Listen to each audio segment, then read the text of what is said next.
Hey everybody, Sci-Fi Mala here. Okay, so I'm calling it done as far as painting.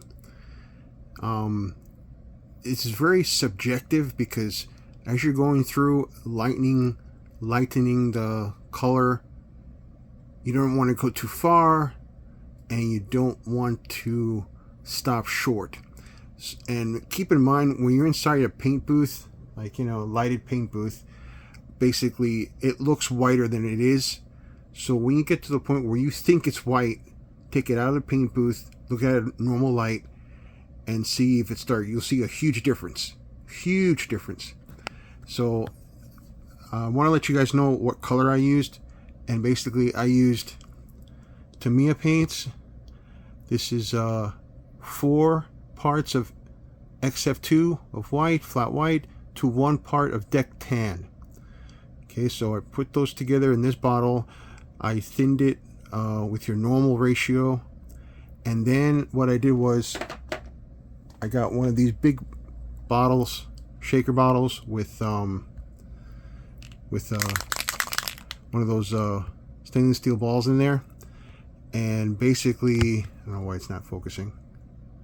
Basically what I did was I put half of the paint, of the already thin paint, in here, and another half of thinner, and I used the Mr. Color leveling thinner.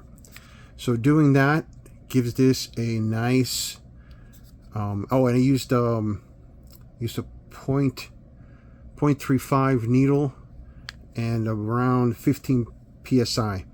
So what that does is that gives you a nice thin mist, so you don't overdo any sections. And you don't want to get too close. What you want to do is you want to stay about, maybe with the airbrush, this far away.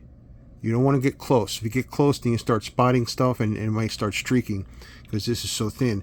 This is supposed to be just a nice mist on top of here. And with so much thinner, it doesn't dry before it hits the surface at this distance. Basically, you go ahead, you keep misting back and forth. Do one half, do one section, then do one half. Go to the next half, do one section, and then go back and forth that way. That way you see the progression, and eventually you get to the point where you want to stop. So this, I think, is where I want to stop. It doesn't look too white. It looks like a very light gray that has a lot of dark spots on it, which is what you want. And of course, I inevitably at one point put too much paint in my airbrush, and doing the old circle spray, I put a whole blotch of paint in this area.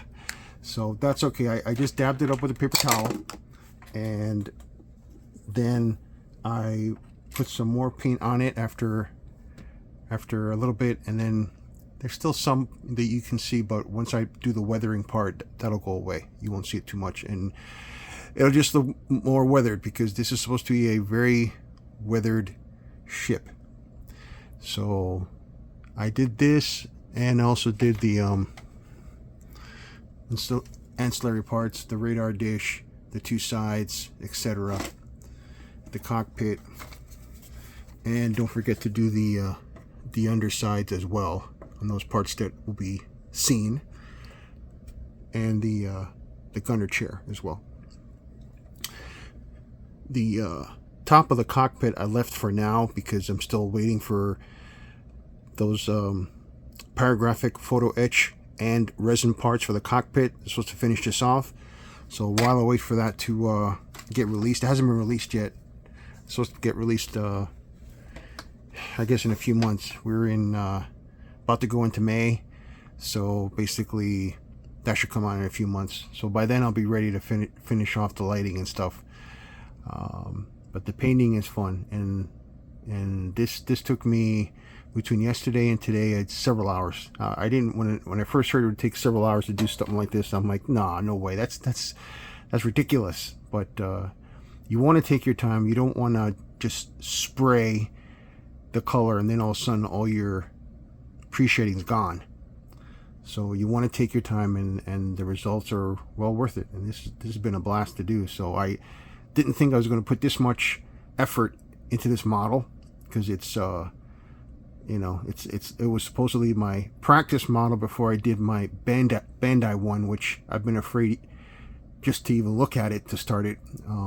This is getting me a lot more confidence and be able to do that one once I finish this one. So okay guys, that's pretty much it for painting. Next steps will be the weathering.